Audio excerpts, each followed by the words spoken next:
So I'm going to be making a cauliflower pizza crust pie today. The most important part of making this crust is to get the moisture out. So I steamed some cauliflower rice. Now you can rice cauliflower just in your food processor, or I already bought it riced but uncooked. And I cooked it on the stove and tried to get most of the moisture out. Now I'm going to try and squeeze it out. I'm going to use almond flour in this recipe along with some Parmesan cheese. I like Parmesan cheese. This is just a fresh grated dry Parmesan. Anyhow, it's real important to get the extra moisture out. If you don't, the pizza is more tender and cake-like versus chewy like pizza.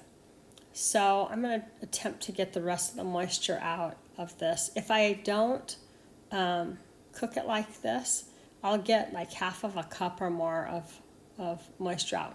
Now I'm doubling the batch, so it's 2 cups of cauliflower pizza crust or cauliflower rice, and then a 1/4 cup of Parmesan cheese, 1/8 of a cup of almond flour, 1 egg, and spices. So that's the basic recipe. I'm going to try and put it together so you can see how it looks and how it forms. I've done this recipe or a variation a couple dozen times. I've probably done it at least that. And this is the recipe that I like the best, but it is tricky getting the moisture out, and you're supposed to squeeze it through a tea towel, and I just can't get enough of I can't get a good enough grip on it to get the moisture out. So you can do however you want, but I thought I would try using the ricer to get some of the moisture out. I don't want to squeeze too hard because I don't want the cooked cauliflower to come out and then I have the same issue and having to separate it. But I think that's about all the moisture that I'm going to be able to get out of it. Then I'm going to put it into the container, and then we're going to add the other ingredients to it. So again, I'm doubling the batch. So this is 4 cups of riced cauliflower. I'm going to put in 2 eggs. I forgot to mention the eggs. 2 eggs. If you're making a single batch, it's 1 egg.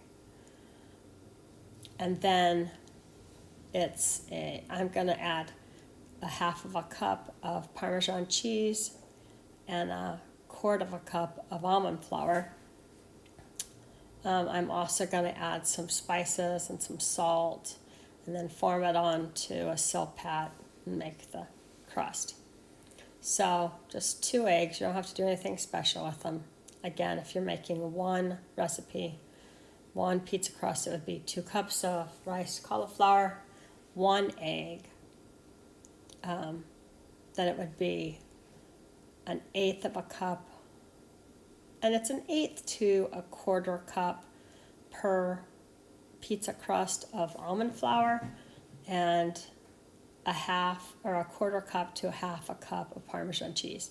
Now I'm going to add to the second, after I take and make this one, I'm going to add a little bit more cheese and a little bit more almond flour and see if it makes the crust crispier. If it doesn't, there's no reason to add it because it's just adding more calories. I just am wanting to see for texture if it changes the texture. Now you can use regular sliced Parmesan cheese for this. A lot of recipes call for mozzarella cheese.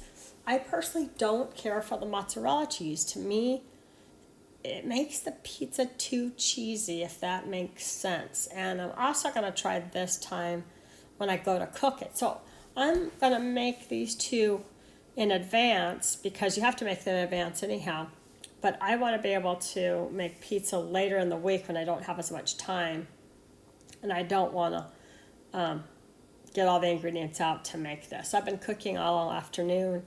My cutting board is dirty as I cut up a butter squash. Butter squash? I don't know. Anyhow, and so I've been cooking all day. But I'm putting some salt in and some oregano. You can also put in some basil if you want.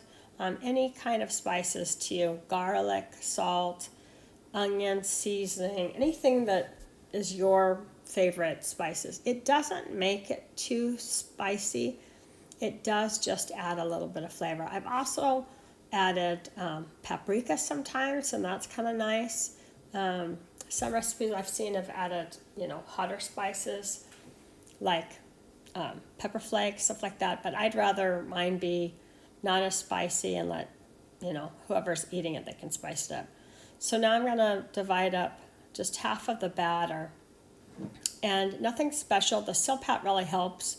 You don't have to do anything special to the Silpat. I do build the edge up just a little bit because I'm going to be putting the sauce in. Now I'm going to be using a low-carb sauce. And really, what I found is that if I buy a store-made sauce, I just buy one that has very little ingredients in it. And it has a lot of other vegetables that have been added to it. For the sauce, you can make your own if you want. But I'm going to I'm making the edge just a little bit thicker so that when I put it in to bake the second time to make my pizza, it's the first thing that will brown because there's not going to be anything on it. And so by doing that, it makes it just a little bit, it'll not get quite as done. When I've made it a little too thin, those edges become a little too brown and I don't like them that way. So it's going to go in the oven. It's 425 degrees for 30 minutes, but you need to check it at 20 minutes. You're looking for a specific color, nice and kind of caramely looking.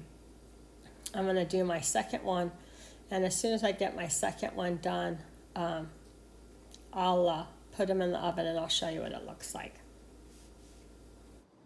Okay, so yesterday I made some cauliflower pizza crust, and this is how they turned out. And I made 2 different kinds because I've been experimenting. I probably have made 10 different versions, but I just want to show you how this looks. It holds together, okay. This was, I have a recipe for it, 2 cups of cauliflower, some Parmesan cheese. Anyhow, it's a version egg. It's a version that I like. I made one with a little more cheese and a little more almond flour, and so now on this, here is half and half. You can kind of see on this side, it's a little bit bigger, this side, and that was the one that has more cauliflower, not more cauliflower, more almond flour and a little more Parmesan. And then this side has less. It has, I put an 1/8 more cup of Parmesan and an 1/8 more cup of almond flour in this side. That has less. So this is what, and I did cook it on a, this is a pizza stone. Anyhow, so this is what the back looks like of the one that I had less, but less almond flour. But what I noticed is that it stuck to the back of my, it cooked and it was a little bit more sticky. It didn't come off as good, so I'm gonna try a bite. That's good.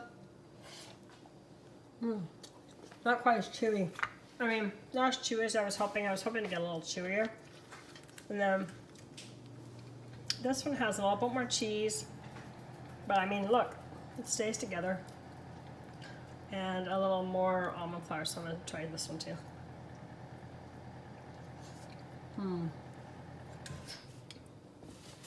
Well, they're really similar. So, I'll post the recipe. You guys can try it, and if you make better additions to it, then let me know. Thanks.